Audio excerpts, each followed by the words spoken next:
Good evening and welcome to the City Council meeting for July 6, 2021.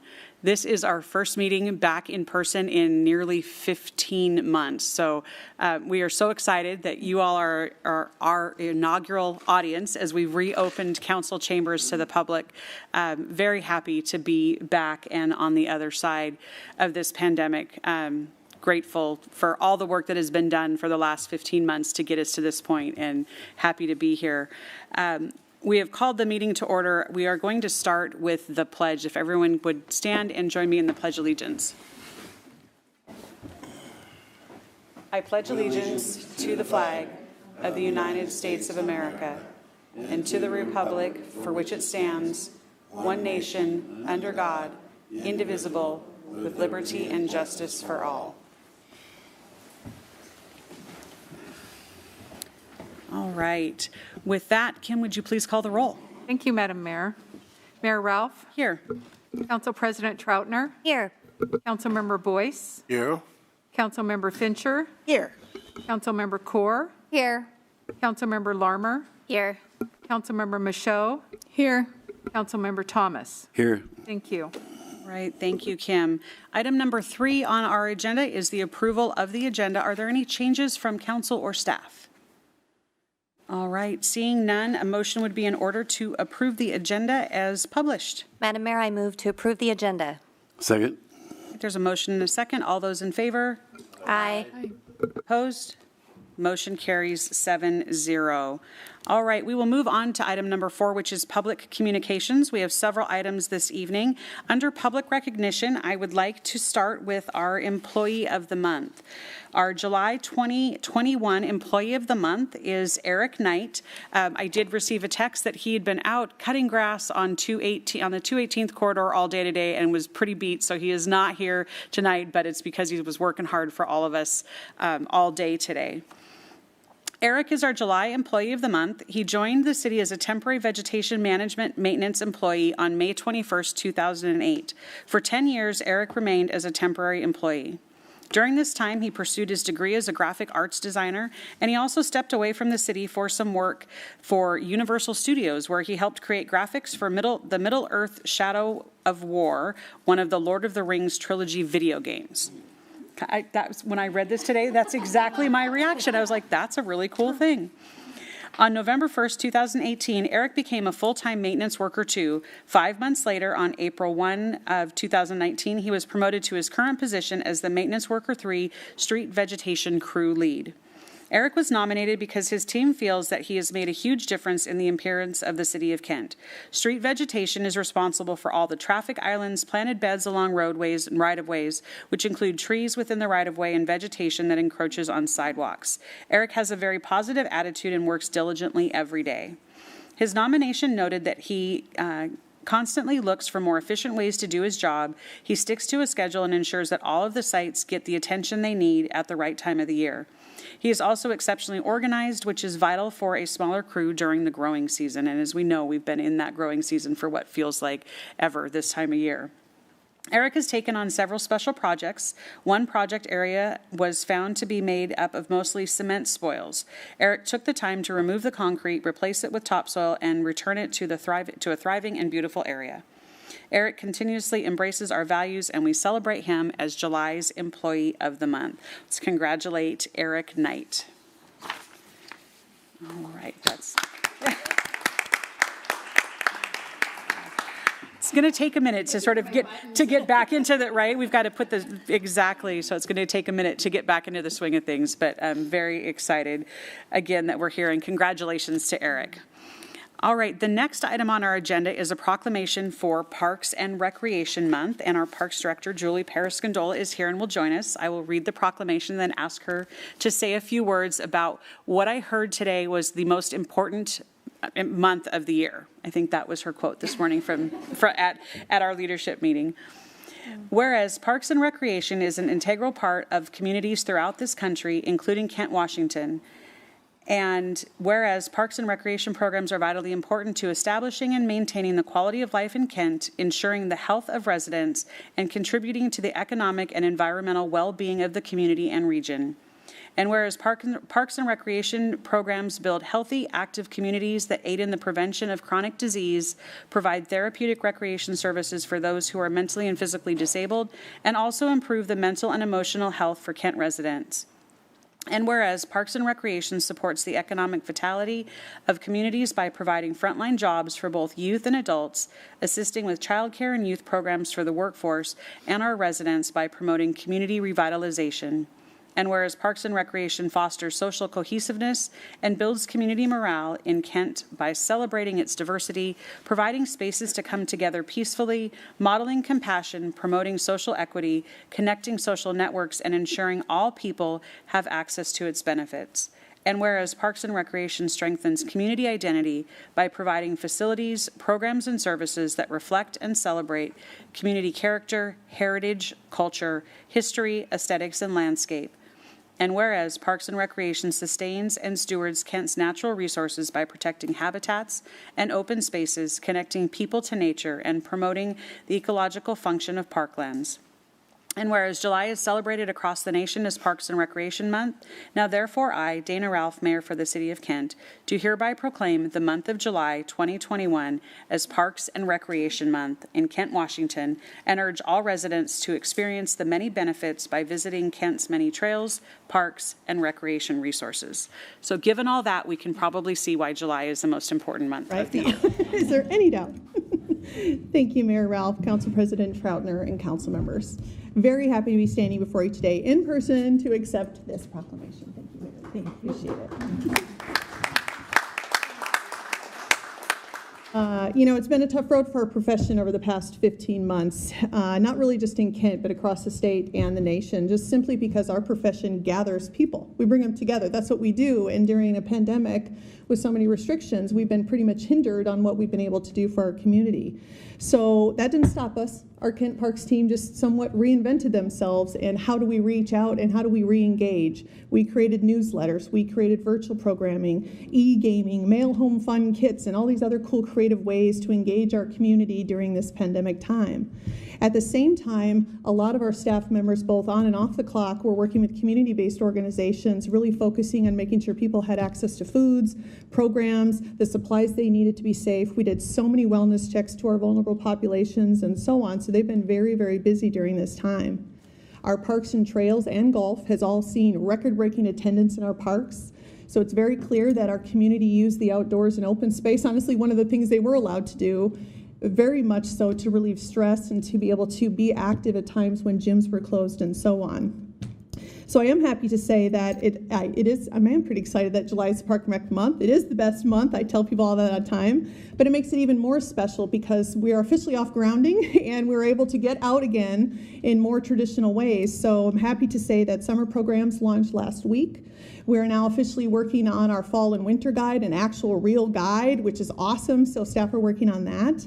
Also happy to announce that we are reopening Kent Commons Community Center and our Kent Senior Activity Center on July 19th in coordination to when the City Hall campus opens to the public. So very excited to be able to offer and bring and welcome everybody back. So as always, I just encourage all of those who are really watching and listening in to get up, get out, enjoy the sunshine, and really have fun and enjoy your parks.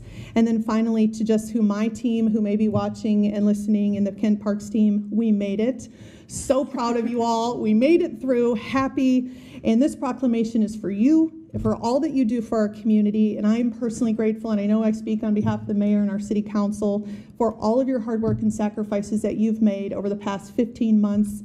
Not just these 15 months, all the months prior and all the months yet to come. Proud of you. I see you all and the hard work that you're putting in, and I'm happy to stand with you always. So thank you so much. So let's go Parks and Recreation. So thank you.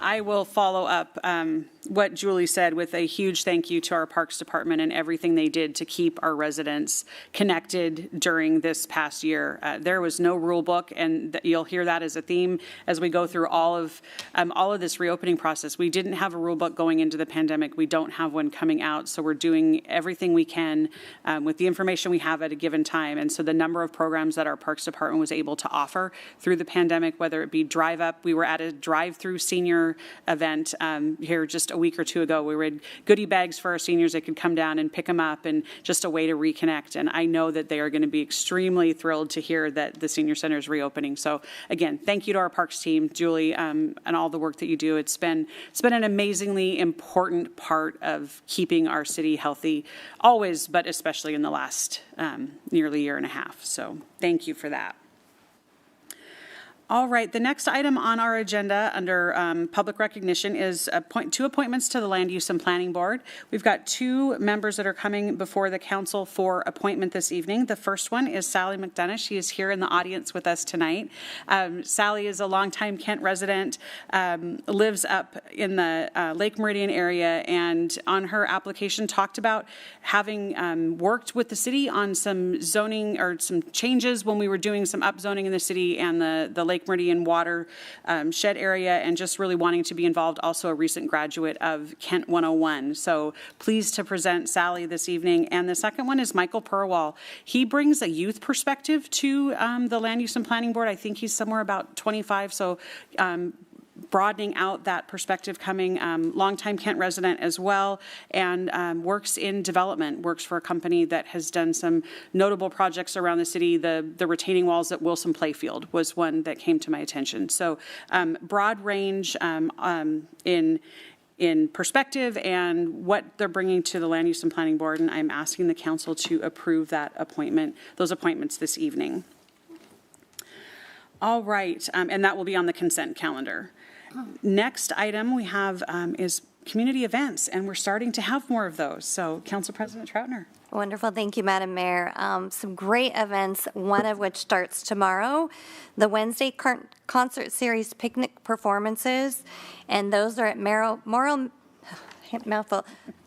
Meadows Park. Those begin tomorrow at noon to 1, and those will be Wednesdays through August 11th. Tomorrow it's called That's Not It's, which is a kid and parents who love rock kind of band performance. So that sounds really fun if you're interested. Up next, we have the summer concert Thursdays at the lake, which will be at Lake Meridian. Those, again, start tomorrow Thursday from 7 to 8:30 p.m. And this Thursday, we'll have Darius Wilrich, who's a souls, blues, and R&B artist. Then we have this Saturday coming up, we have the Kent Cornucopia Days 5K. That is from 9 to 12 at the Three Friends Fishing Hole. So if Councilmember Higgins was here, I would challenge him to that run. But I will be there. I hope to see some of you there. If you see me, come say hi. And then we have July 14th, our Kent Market ribbon cutting at 3:30. That's at Kent Station, followed by their first concert series. And that starts at 8, and that is Jessica Lynn Whitty, who is a Nashville recording artist. So lots of fun programs for families, for individuals, lots of music and things to get out and see around the city. And I believe that's all I have, Madam Mayor. Thank you. All right. Any other community events? So, Councilmember Core, I watched you push your button, but the box didn't turn on, so I will go ahead and... Thank you, Madam Mayor. I want to remind everyone there is a East Hill Farmers Market happening at Moral Meadows Park this Saturday from 10 to 3 p.m.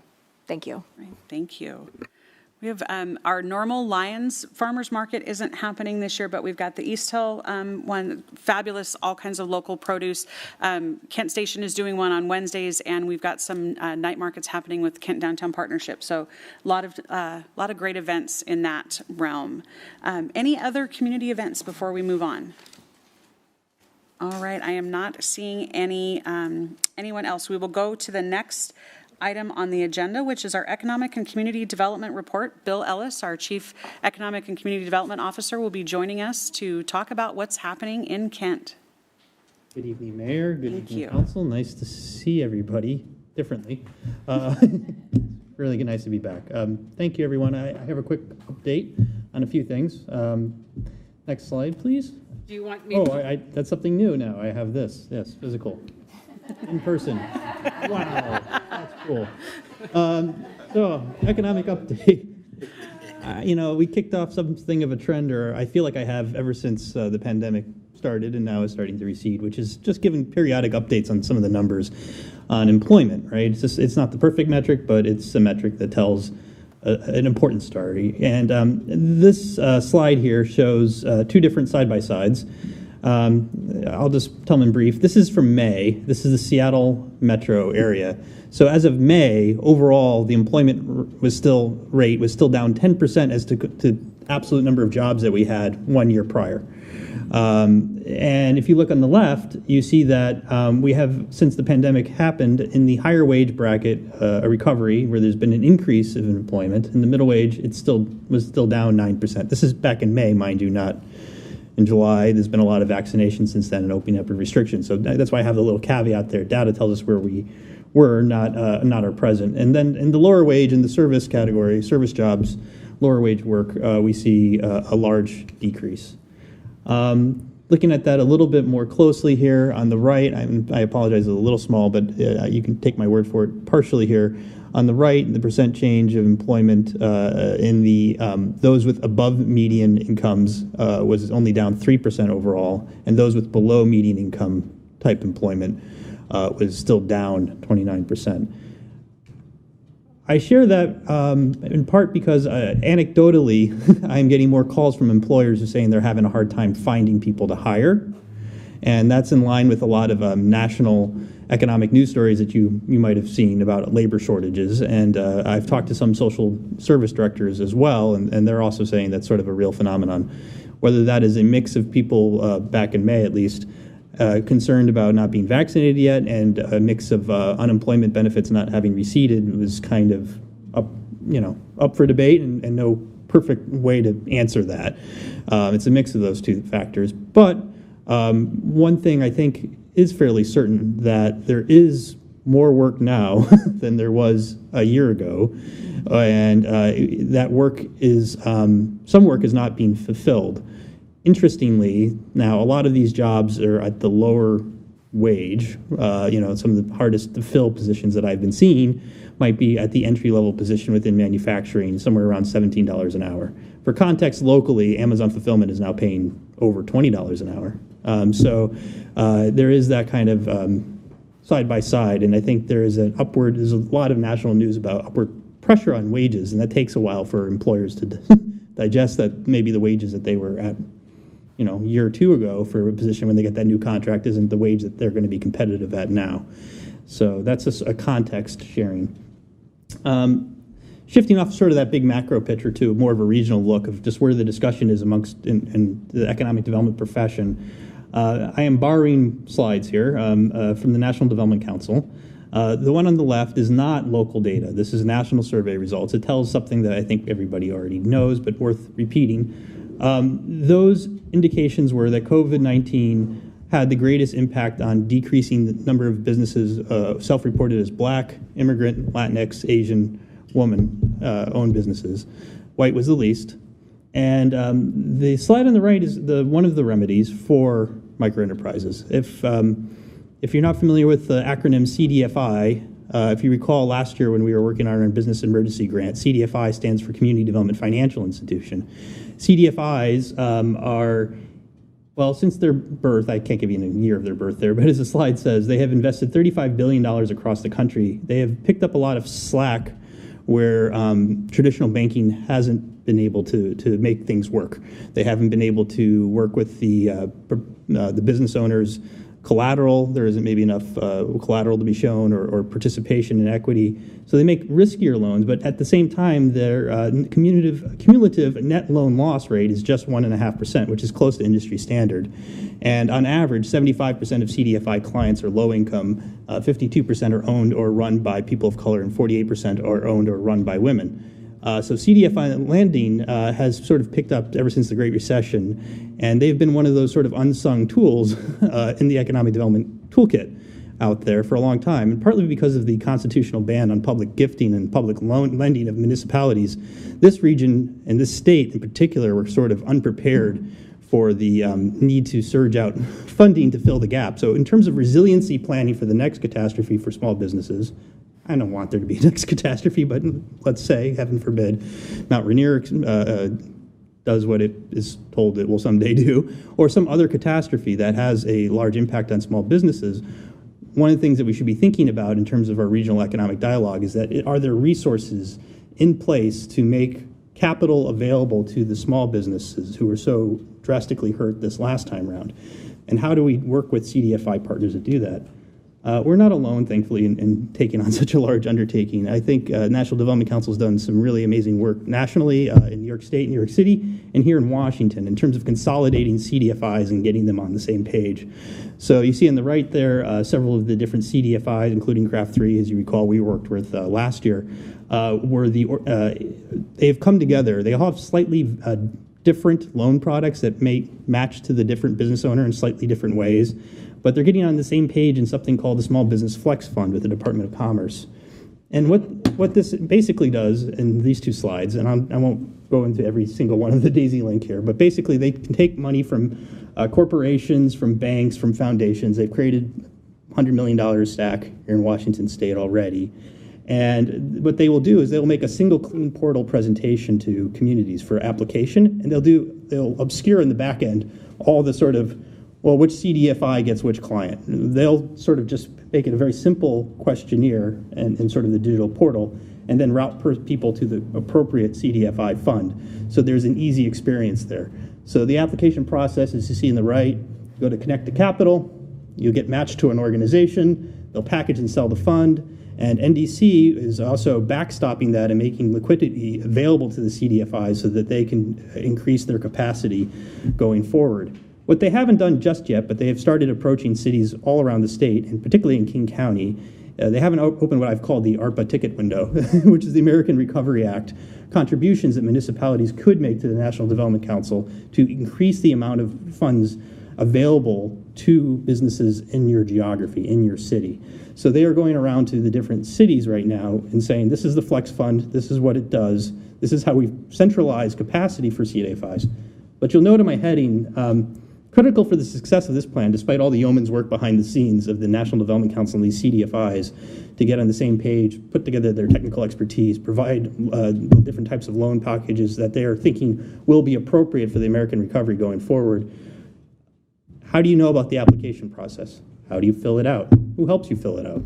That's what we've been calling community navigation. That's what we did last year around the CARES grant project, is that we worked with community organizations. We worked with people in the community to identify businesses, knock on doors, hear about the loan opportunity, help people fill it out, get the paperwork ready, be prepared for the loan. That is the most critical piece.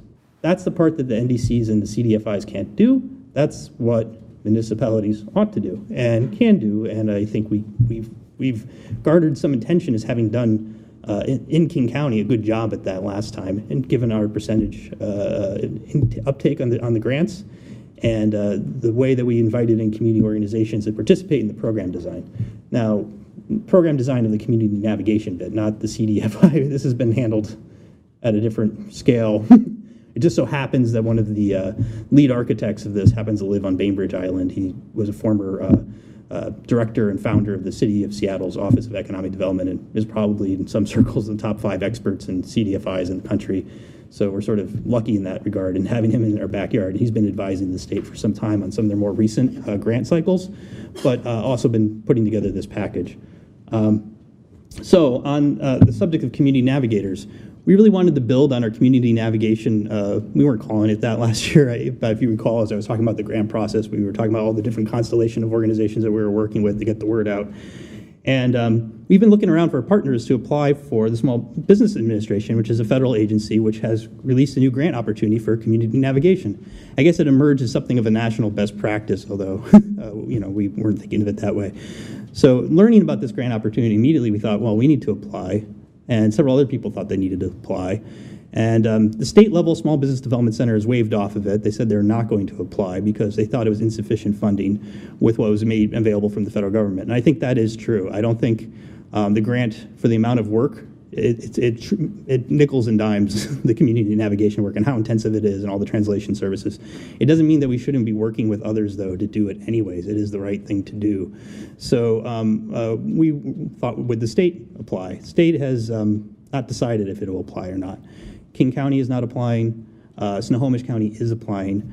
And I learned that One Redmond was applying on the east side. And since we share some of the very same organizations on the east side with the south side, I've been talking with other south side cities and been talking to the east side executive director about a common application amongst our cities for this community navigation grant. But it also gives us an opportunity to, as my last bullet on the screen says, reset the bone.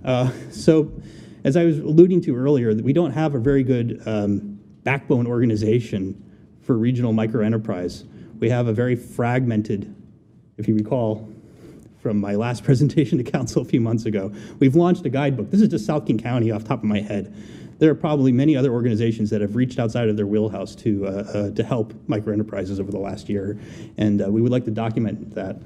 But I think there's an opportunity here in cooperating with our East Side neighbors who just got $500,000 from the federal government to launch something called One East Side Spark and have a great deal of capacity to come together around this SBA navigation grant, but then also make sure that we are coordinated amongst ourselves on the south side and the east side when it comes to community navigation, because we are probably talking to this very same agencies that will be helping businesses on the east side as they will be helping businesses on the south side.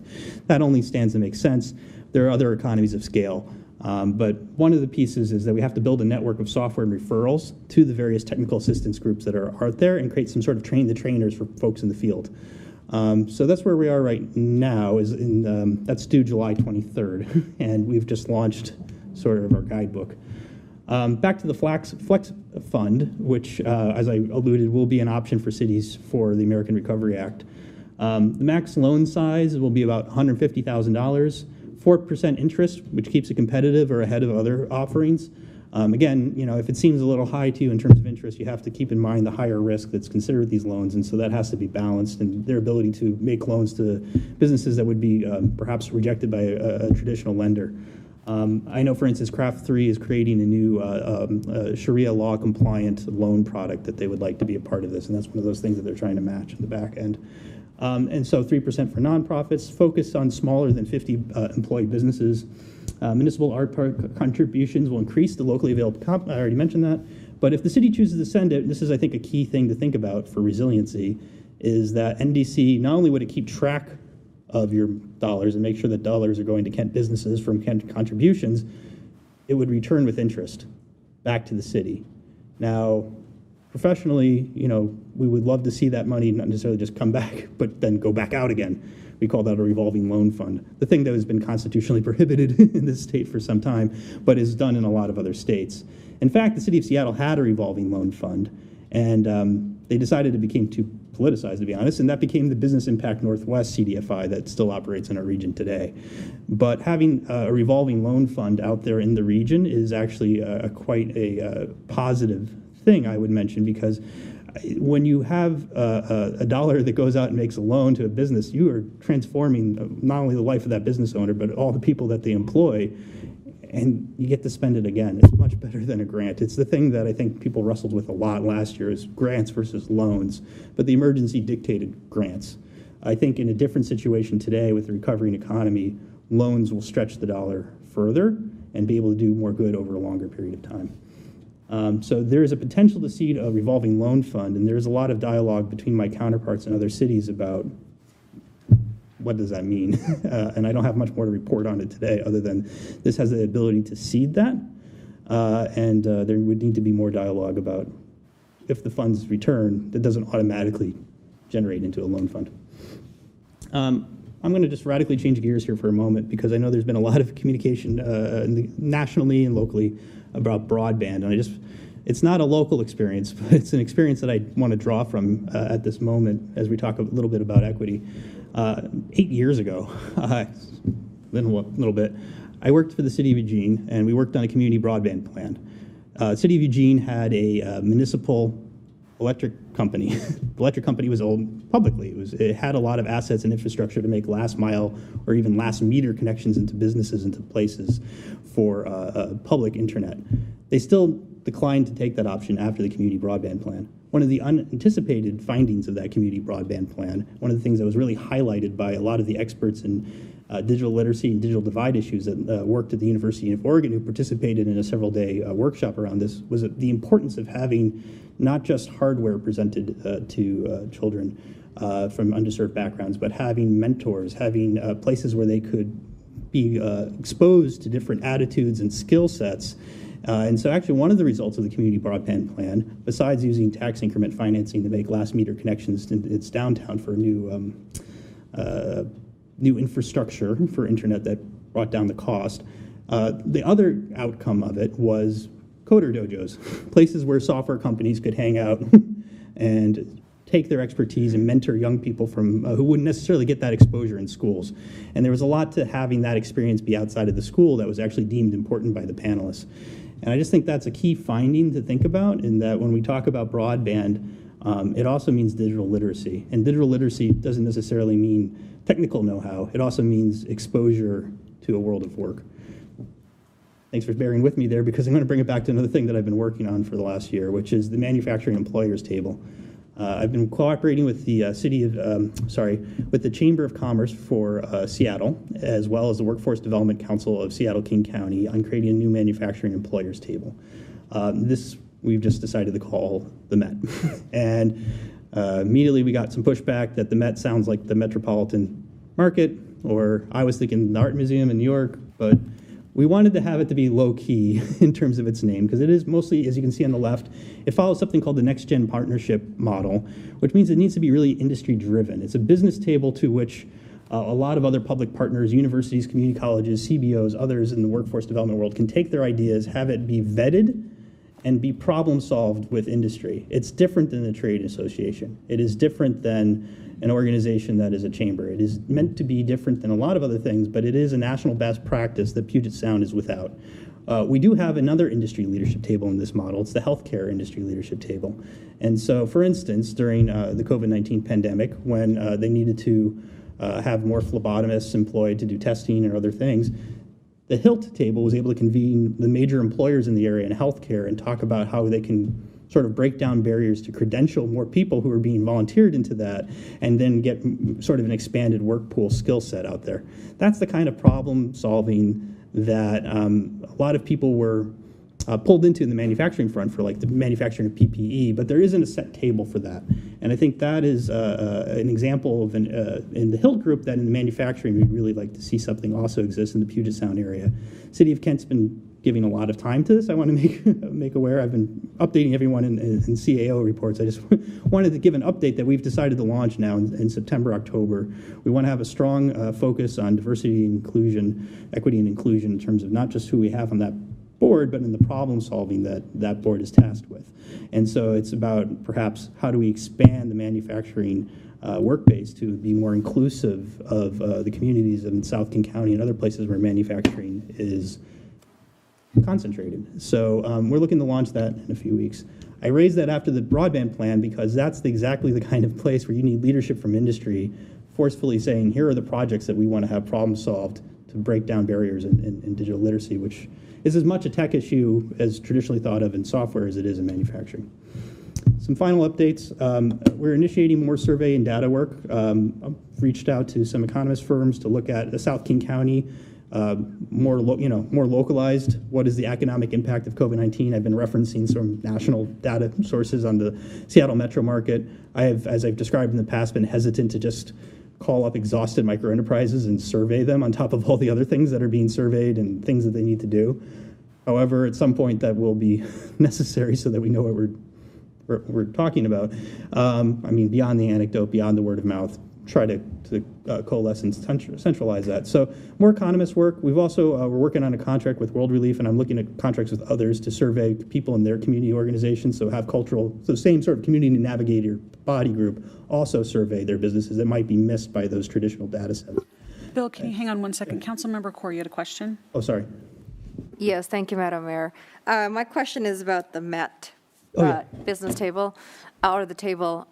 When you say K through 12 adult education and career tech, is that like individuals from the organizations, or are you looking for students who will be sitting at that table? No students at the table. The table itself, the center table there, is the business table. So it should be people from the leadership positions of local industry. Okay, gotcha. And then that will be something that will be in communication. So one of the things that we've seen that is kind of hodgepodge and ad hoc in this region that is unlike other major manufacturing regions in the country is that every community college gets their own employer advisory body.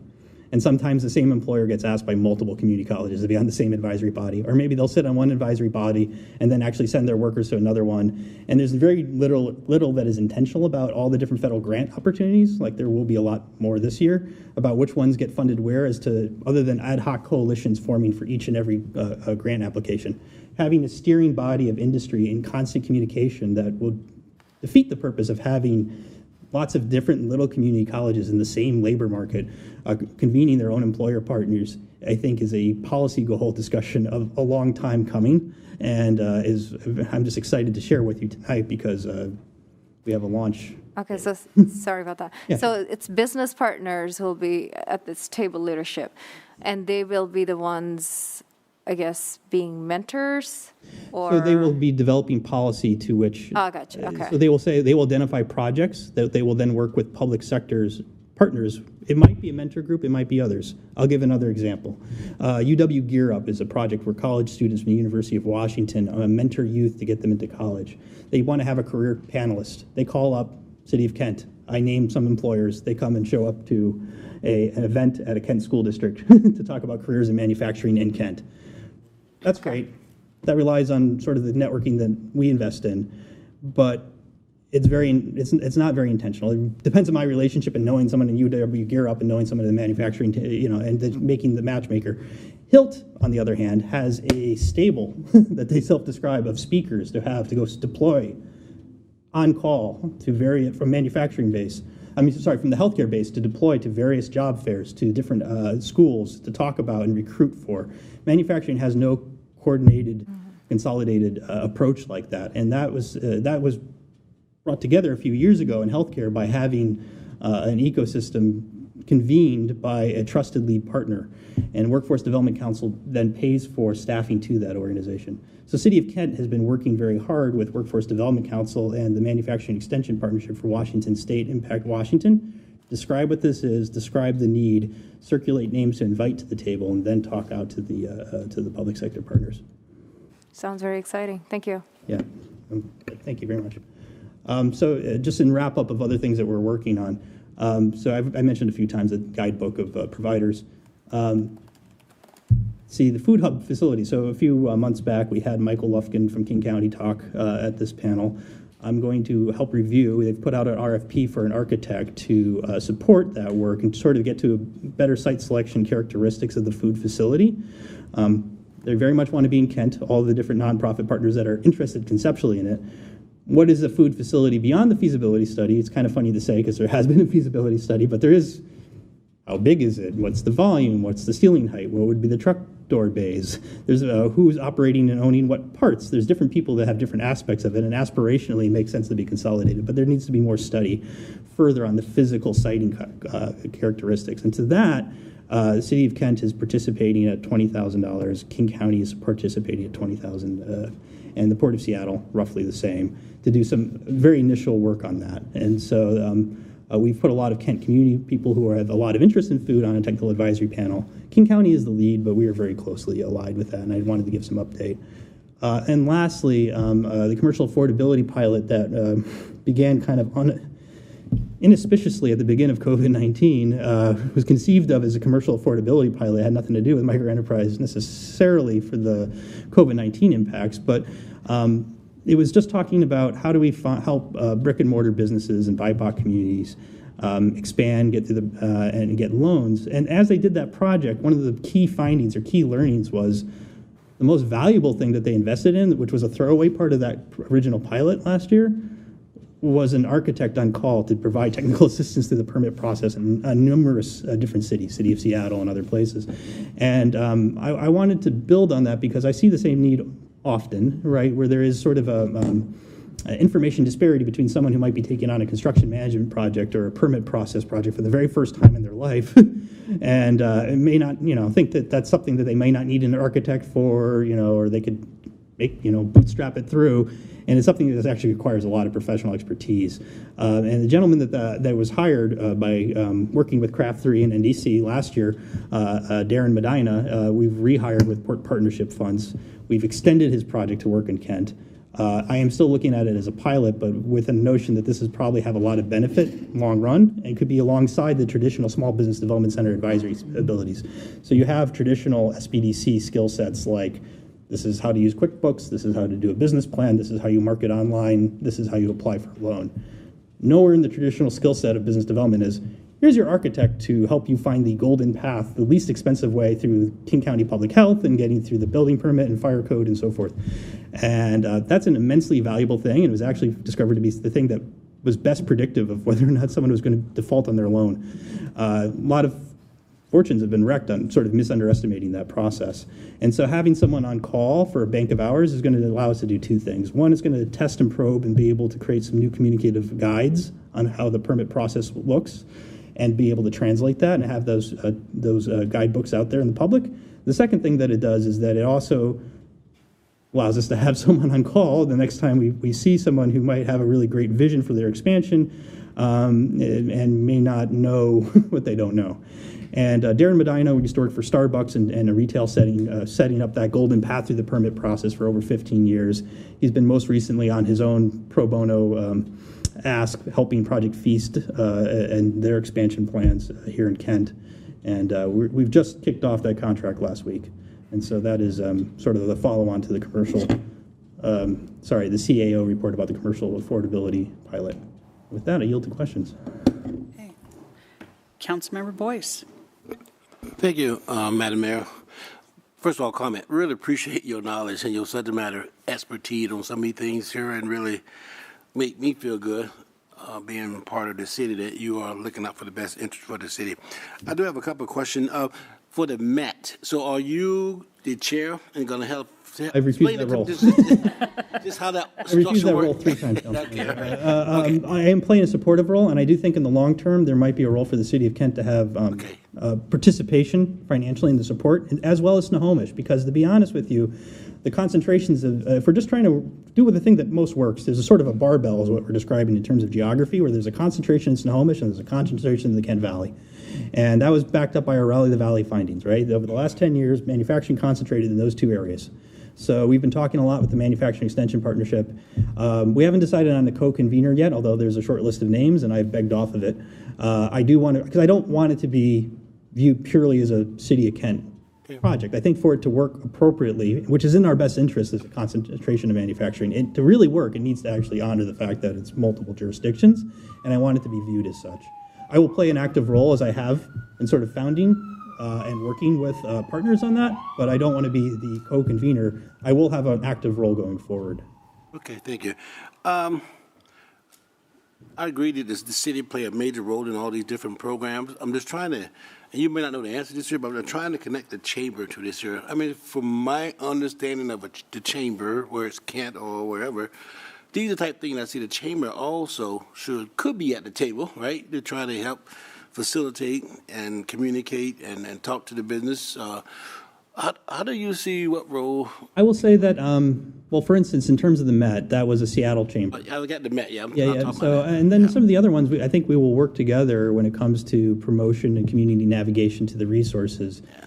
I think in most of the things that I have referenced tonight, they are almost, I won't say exclusively, but near exclusively City Economic Development Manager discussions. Chamber did, on the commercial affordability pilot, our local chamber director, Zenobia Harris, sat on the first pilots committee. And I am extending that with the city here, but we will work with Zenobia for any suggestions and referrals to the commercial affordability pilot. And we work with the chamber in other ways. I would say in some of the sort of regional policy stuff, it isn't necessarily always a local chamber that is the go-to in every instance. Fair enough.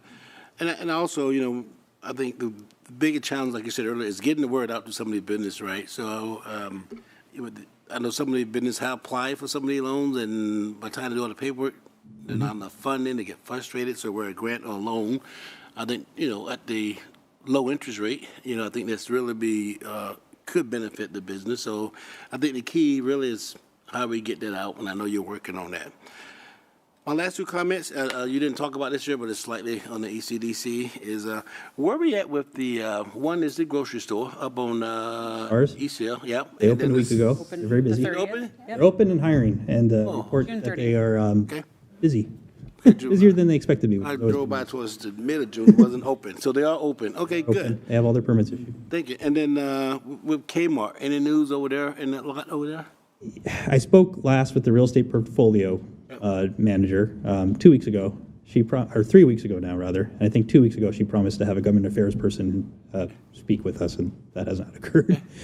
To start giving a message about what they plan to do next. So there was some early talk earlier in the year about coming for permits, and they have not pursued those at this time. And I can only imagine, as they've been saying to me for the last I don't know, it feels like 3 or 5 years. But it's actually mostly through the COVID-19 period. Okay. We have a lot else going on in Kaiser Permanente, but they have every intention of doing something fairly significant there, from what I can tell. And once again, I really look forward to your updating us on ECDC, and I really appreciate, once again, you just kind of looking out for the city and being the front person, making Appreciate sure that, Councilmember. things that out there, we can benefit from it. So thanks again. Thank you very much. Thank you, Madam Mayor. Thank you. Councilmember Fincher. Thank you, Madam Mayor. Thank you, Councilmember Boyce. I had that same question about Kaiser. So I thank you for the report, wonderful report. I would also add on that childcare is also a contributing factor for our numbers. We know that women and BIPOC populations were a large number of those who were left out and needing both on the side of having to pay for childcare because it can be expensive, and also having the childcare available. If you're going to go back to work, you want to have a good, safe place to leave your children to. So, I'm glad that that's something that I know you're also working on here. I did not mention it tonight, but I am going to coordinate closely with Human Services, who've been reporting to child care resource meetings on a regular basis, and there is a distinct intersection between helping child care and the broader economic recovery, and I wholeheartedly agree. Definitely. You mentioned the architects. So are there other job lines or job skills that could help people out as far as technical services? Oh, certainly. I mean, CPAs, attorneys, there's a whole variety. I think that goes back to the slide I had about the sort of galaxy of people who have slivers of that. And so one of the things that we're talking about in the SBA navigation, and why I think it's important that we're talking with our one East Side and other South Side cities about these things, is that we create a singular software portal and referral system to the right type of help. And, the way that that's always happened is amongst cities and sometimes chambers is kind of like, I know this person, I know that person. It's all in here. It's not systematized in any way. And it isn't sort of like you have a database of different types of folks that you can feel confident making the referral to. So the idea would be to arm the community navigator in the field to be able to make the evaluation. And this is probably a very good role for a chamber of commerce, would be to sort of prepare and help the community navigator in the field work with the software tool, the SourceLink software for microenterprise help, and then make the technical assistance at the right time to the right type. As far as the city's direct, participation and support for services, it's kind of interesting to me that One Redmond, which is kind of, again, I will say, is more of a quasi-public-private, where it's sort of outsourced the economic development for the city of Redmond, and there is participation of big industry like Microsoft and others on the board. It is very unlike, in some ways, other traditional. It's not like the Bellevue Chamber, but it is similar and then does some things. So it's kind of a unique animal in King County. But as far as they're concerned, they have a full-time staff person they've just hired to answer tax questions for those businesses that have applied for PPP or different types of things. Most every city doesn't have that capacity to have full-time tax advisors on call. So that is a role potentially for a chamber, to serve the referral. But first getting the architecture right and then trying to think of that at a systems level, I think is a role for a city in terms of thinking about a hub and spoke model. And then inclusive of chambers and others in sort of that networking out to the outreach and getting those, what I've been calling onboard, and we're borrowing a lot of language from Human Services, onboard and referral system. And navigation, for instance, is a term that we've used in workforce development forever. It's just now a term of art and suddenly in microenterprise, which is, I think, a very positive thing. I would agree. Yeah. So if business A out there has no idea, no ties to any of the community navigators, could they, for instance, call you for they could. direction We'll as to where need to to have a point them helpline to? or something. But I think preferably, rather than all phone calls going to one place, we want to get them to the right what we want to prevent is resource surfing. We don't want people up late at night thinking where to get the help, looking, clicking, or we're still never hearing about it in the first place. So having a common portal is an issue. And so when I talk about resetting the bone here, we do need, there needs to be a regional discussion. So for instance, City of Kent funds both Highline College SBDC and Green River SBDC. And there's a lot of, let's say, wonky and recognized historical reasons I don't really want to get into as to how that funding happens. And actually they're employees of Washington State University, but they report to community college folks, and then they have turf boundaries that divide Kent in half. And then how do they make the referrals? It's all informal. And do they have a common intake? Well, now they do, because the state during COVID-19 had to create a triage portal, but is that advertised on their individual websites now? So all of this has been bootstrap and chewing gum for a very long time. And I think what we have an opportunity now with this downbeat moment is to think through deliberatively about the ARPA funding that is coming and how do we refund regionally in a way that makes sense to people's lived experience. And that's what we haven't inherited, but we know we need to get to.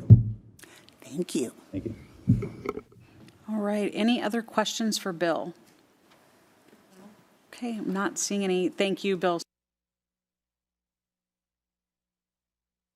All right, moving on to the next item on the agenda, and it is reports. This is an opportunity for all of us sitting up here to provide a report back to the community on the work that is being done outside of the council meetings and committee of the whole meetings.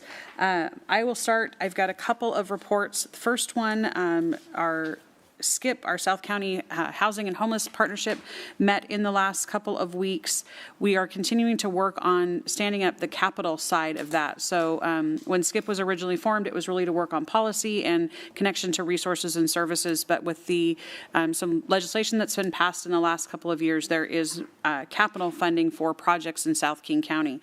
As we're working through that, standing up also the board of what will be the 501c3 in hopes that there will be private money coming into those for those projects as well. So working through the details on what that process looks like as far as approval of projects. One of the things that the members of SCIP decided on is that a jurisdiction has the ability to say yes or no to a project being presented to it. So trying to work through where does that fall in the process. The 501c3 board will work directly on the funding that comes from the private organizations, and then the SCIP executive board or board will work on the funding that comes from the city partnerships. Also attended the Puget Sound Regional Council Executive Board. We had two main items presented. The first one was the Regional Transportation Plan Funding Strategy. So looking at extending the timeline for planning out to 2050.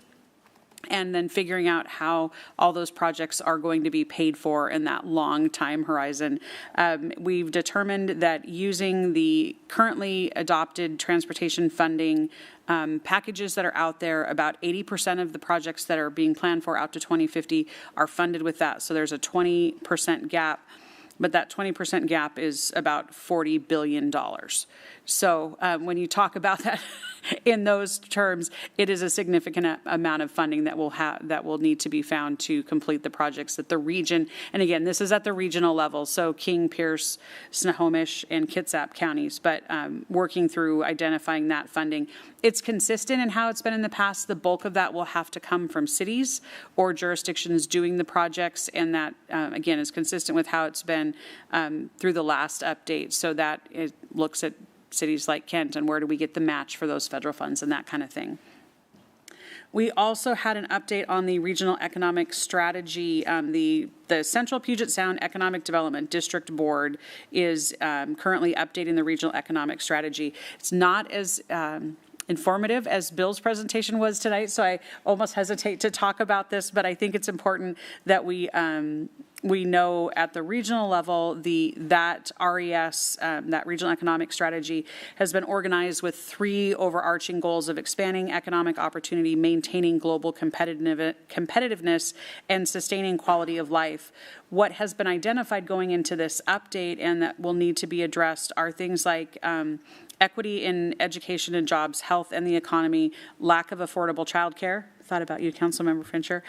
Job distribution, post-COVID, broadband access, housing, homelessness, and recovery and resilience. So those will be things that will be worked into that regional economic strategy. And then all of the things that Bill talked about this evening sort of fall under those activities. So I will keep you all updated as that process continues. Finally, just for information for the public and the council, want to let you know we just had the 4th of July here on Sunday. As everyone is aware, fireworks are illegal in the city of Kent. That does not mean that we collectively, the residents of the city of Kent, follow those rules. It is very easy to obtain fireworks very close to the city. So we continue to have issues with that. The chief will be providing a complete debrief on the 4th of July response at the next council meeting under the public safety report. So that information will be coming at our next meeting. It takes some time to compile that. With that, that is the end of my report. I'm going to look over at our Chief Administrative Officer, Derek Matheson. All right. Thank you, Mayor, and good evening, Council. Today was an exciting day at the City of Kent. Not only do we have return to council chambers, which is great, but we also had return to work for a lot of city employees who have been in telecommute mode for 15 months now. We welcome them back with a message from the mayor, as well as some welcome back kits. It was great to see a lot of faces that I haven't seen except through a video screen for quite some time now. Next up in our return to work or return to the office, we've got our Dining with Derek employee conversation coming up on Thursday, and that'll feature our Human Resources Director, Terry Smith, as we answer employees' questions about our pandemic response and how we're coming out of it. As you heard our Parks Director mention earlier, Monday, July 19th is our next big day as we reopen ground floor public-facing counters here on the City Hall campus, and also reopen the Kent Commons and Kent Senior Activity Center. So we're really looking forward to that. Unlike before the pandemic, we are going to be restricting access to our upper floors and providing as much customer service as possible on our ground floors. It's something that we've wanted to do for quite some time as a security measure, and this just presents a good opportunity to rethink how we deliver services. I also wanted to mention that the Acesso Showware Center mass vaccination site will administer its last vaccine on July 17th. While they're still giving some second doses, we're told that the first doses are dwindling significantly, making mass vaccination unnecessary. But Public Health Seattle King County will continue to offer vaccinations here in Kent. It'll just move up the hill to the public health clinic on the East Hill. The rest of my written report is in the packet, and happy to report we have no executive session. So thank you. All right. Thank you, Derek. Council President Troutner. Thank you, Madam Mayor. We had workshop earlier this evening.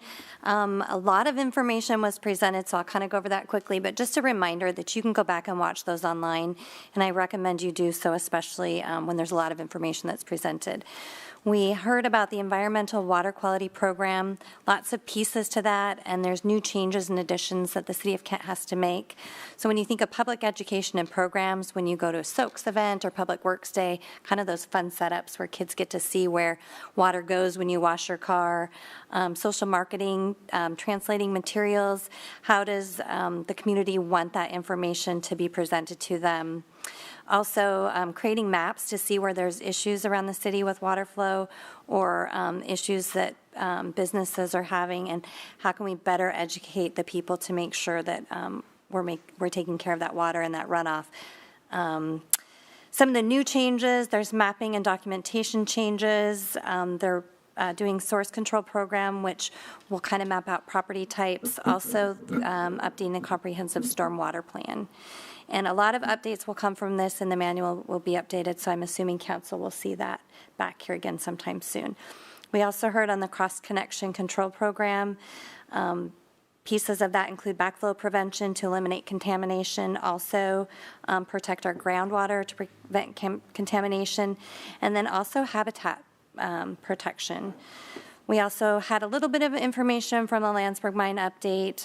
They continue to monitor that. They've done a great job putting some clean dirt backfill in there and making sure that the water supply is good and the habitat is protected in that area. We had an update on the Mill Creek system, lots of pieces to that as well. You have the lower Mill Creek watershed, the upper Mill Creek watershed, lots of complex things going on there, and just making sure that all of that water that is coming from businesses and residents making it into the creek is good, clean water. We have multiple pieces that kind of flow into that. You've got your pump station that pumps water out in different directions. You have some culvert replacement happening. The Upper Milk Creek Dam had a lot of renovation to it, including the fish ladder, which added some capacity to the dam. So a lot of things going on in the Mill Creek area, and happy to say that a lot of the funding for those projects is being paid for with grant money. And again, if you're interested in those presentations, you can go back and watch that. I also sit on the Regional Transit Committee, and I was really happy to be able to run the meeting last month. I'm the vice chair of the Sound City Association for that, but both our chair and then the Sound City Association chair had things come up, so I got to run the entire meeting. It was kind of fun. And just a few things that have come out of that. Metro has restored and revised 6 bus routes. That happened on June 26th. They added trips on weekends and Saturdays. This will give access to more frequent bus service and providing service earlier in the morning and later in the evening. And then also just a reminder that transit is a great option for summer destinations. So if you've got appointments, classes, you're heading to entertainment, shopping, work, or more, just keep transit in mind when you're considering how you're going to get to and from.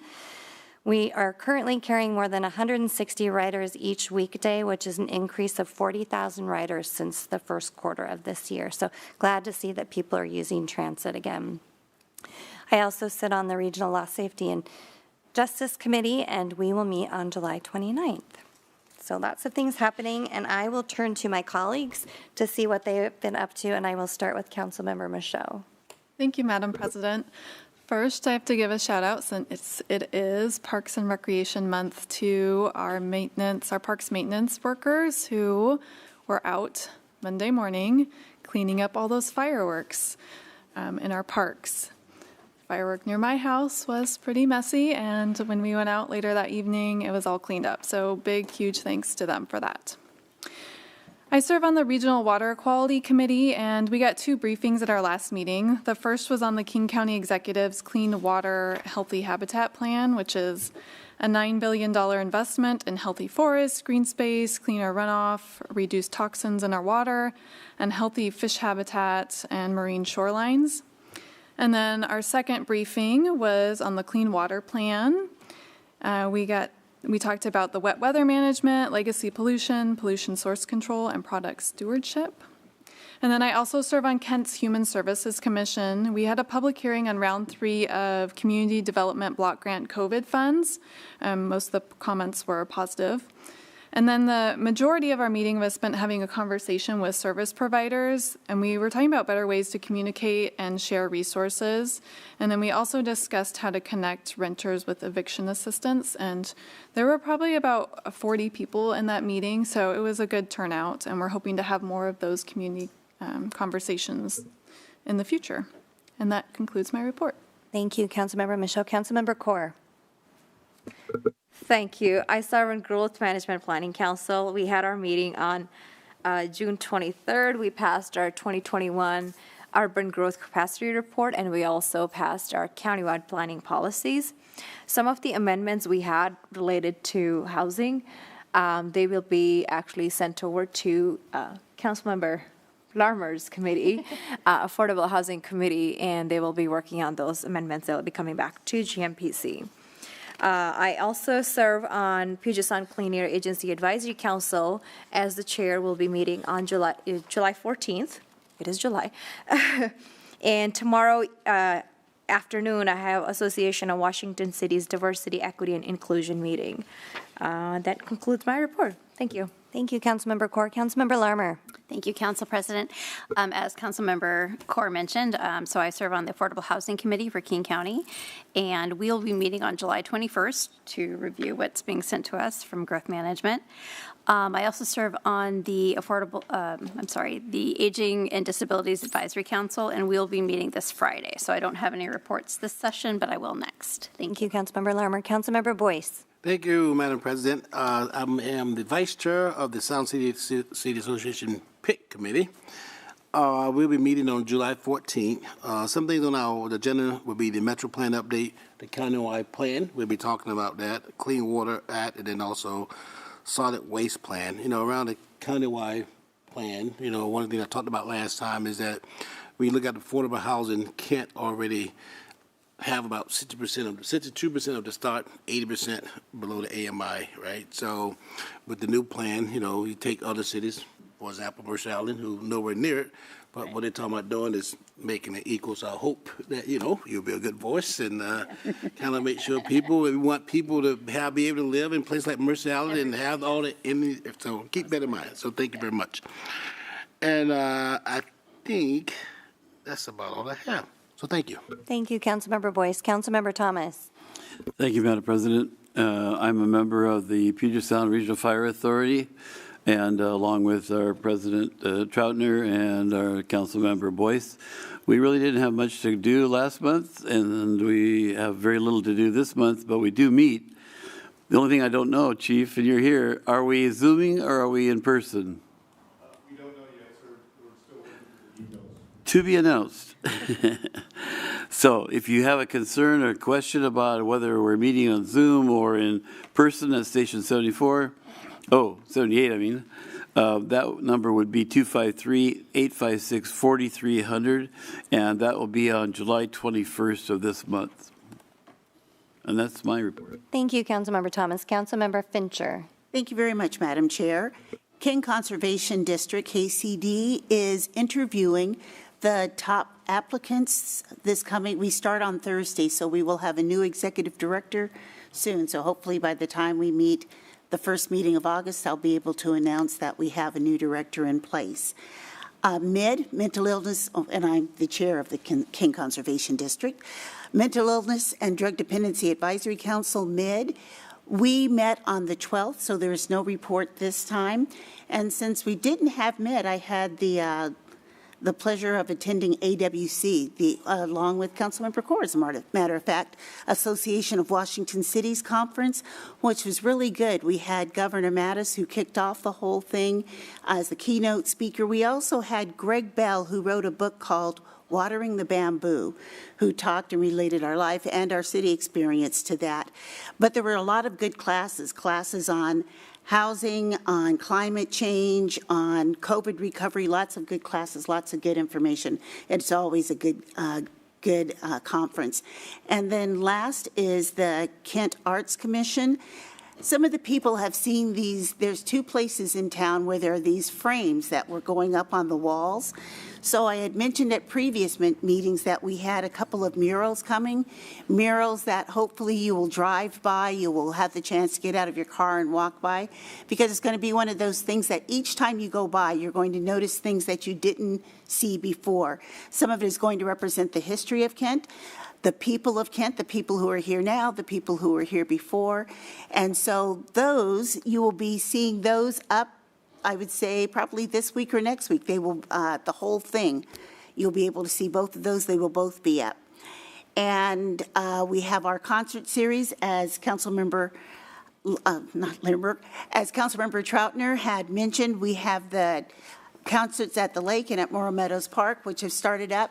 There will be, once Centennial is open, there will be basically I consider it a free museum. There will be two artists who will be exhibiting their work. So as you walk down the hallways, you'll be able to see that. And so as usual, lots of good things happening in Kent. Thank you, Councilmember Fincher. Madam Mayor, that ends our reports. All right. Thank you, Council President. As you can hear, your council is very busy at work here in the city and across the region. So really proud of the work that's being done to make sure that Kent's voice is being heard in all of those conversations. All right, we will move on the agenda. Item number 6 is a public hearing. We do not have one this evening. Item number 7 is public comment. The public comment period is your opportunity to speak to the council and mayor on issues that relate to the business of the City of Kent or agenda items that the council will consider at this meeting. Comments that do not relate to the business of the City of Kent are not permitted. And additionally, reminder that Washington State prohibits people from using the public comment period to support or oppose a ballot measure or a candidate for office. We are in a hybrid place with public comment, so folks did have the opportunity to be able to call in via Zoom up until 4 o'clock this evening. We had no one sign up to comment via Zoom, so we do, I believe, have folks signed up to comment in person. So, Kim, if you could let us know who our speakers are. Thank you, Madam Mayor. We have 2 people signed up to speak. The first is T.J. Peterson on Tenant Protections, and the second is Van Hurst on the Kent Thunderbirds. All right, and just as a reminder, if you could state your name and city of residence for the record, and you do have 3 minutes. My name's T.J. Peterson. I live up in North Park, and I'd like to thank the opportunity and thanks for getting the work done to get us back in chambers.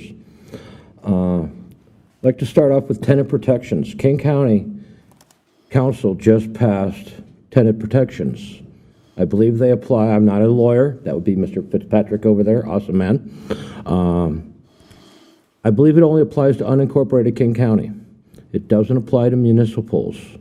So the tenants of Kent are still kind of out here in the Netherlands with no protections. From what I've understand, 15% of evictions in King County come from Kent, even though that's a way disproportionate number.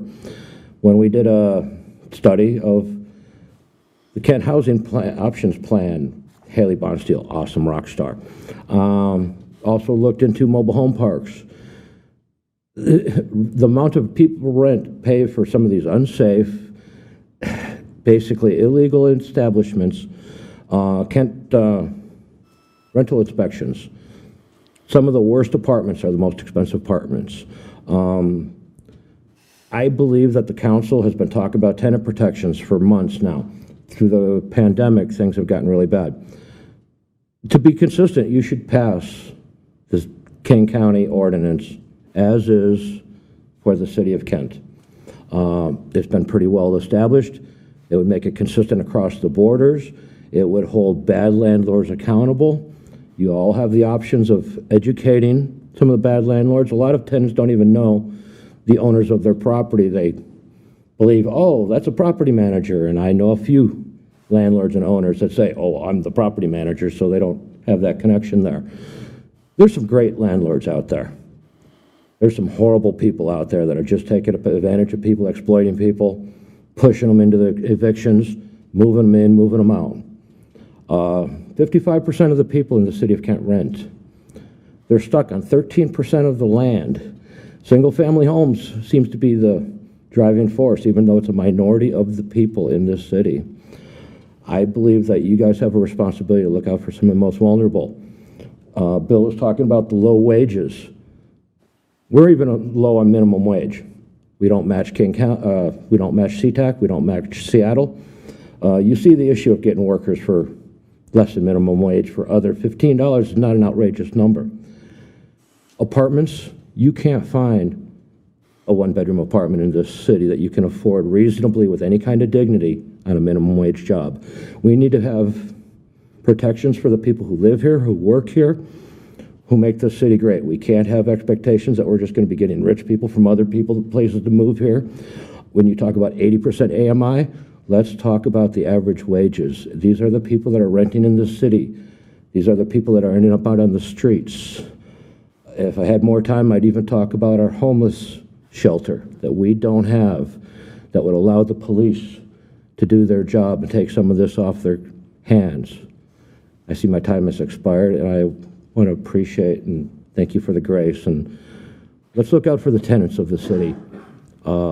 Make it consistent, please. Thank you very much. Thank you. Thank you. Our next speaker is Van Hurst.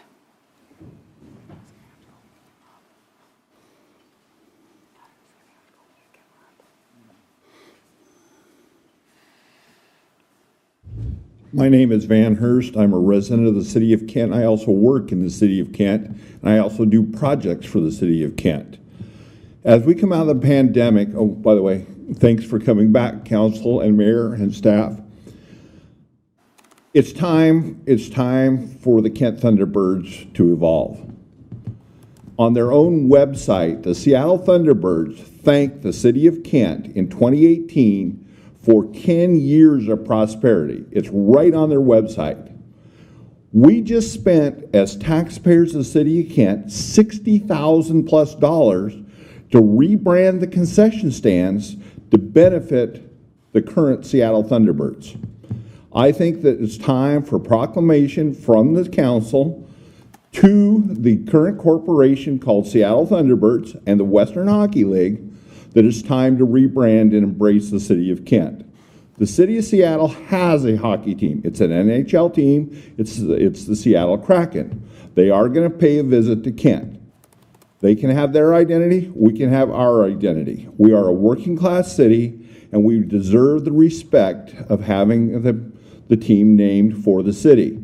I also saw a recent Assessoware post where the Tacoma Stars are going to play another season in the City of Kent. Another reason, why are they embracing the Tacoma moniker if they are not going to be in Tacoma? If they're here, we need to be recognized. The citizens that have paid and supported these teams, provided a first-class facility, need to have that acknowledgement. We are not Seattle, we're not Tacoma, we are Kent. Thank you. I love that. We are Kent. That is exactly our motto. Thank you for that very, very much. All right, Kim, do we have any other speakers this evening? We do not. Okay. Good idea. We are going to move on in the agenda to the consent calendar. This is a compilation of items that the City Council has addressed at their Committee of the Whole meetings, worked through, and the final product has come through without controversy. We have items A through I on the consent calendar. Council President, is there a motion to approve? Thank you, Madam Mayor. I'm happy to move forward consent calendar items A through I. Second. A motion and a second. All those in favor? Aye. Aye. Opposed? All right, motion carries 7-0. Thank you. Item number 9 under other business. This evening we've got a resolution in support of the Puget Sound Regional Fire Authority Proposition 1, and joining us this evening is Chief Morris.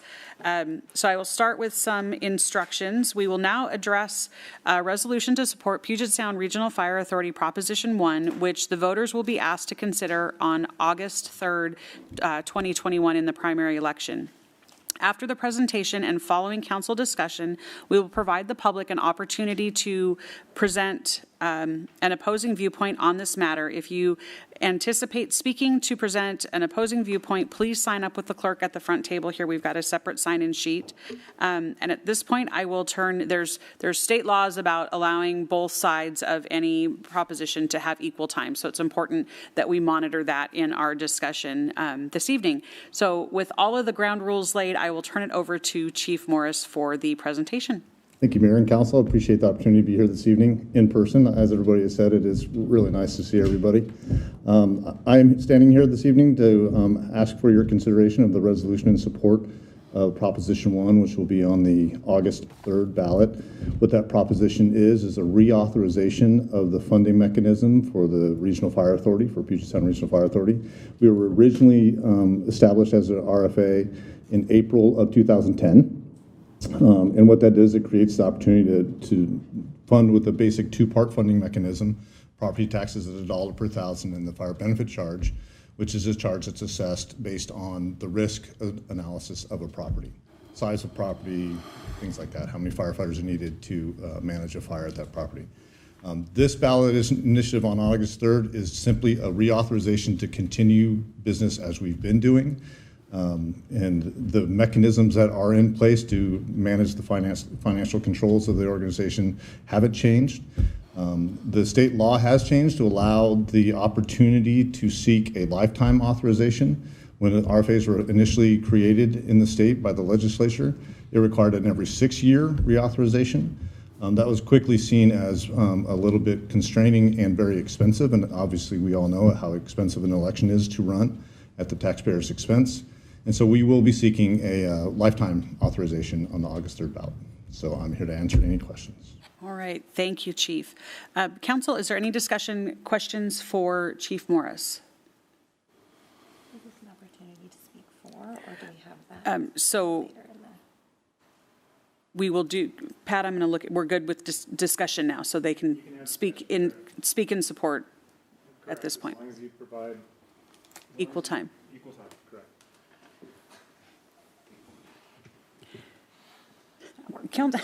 Council President Troutner. Thank you, Madam Mayor. I just want to speak in support of this. As a board member of the Puget Sound Fire Authority, like the chief had mentioned, this is something that is brought to the voters every 6 years at a big expense. And it's voted for every year by everyone, and it's passed. So it's never been turned down.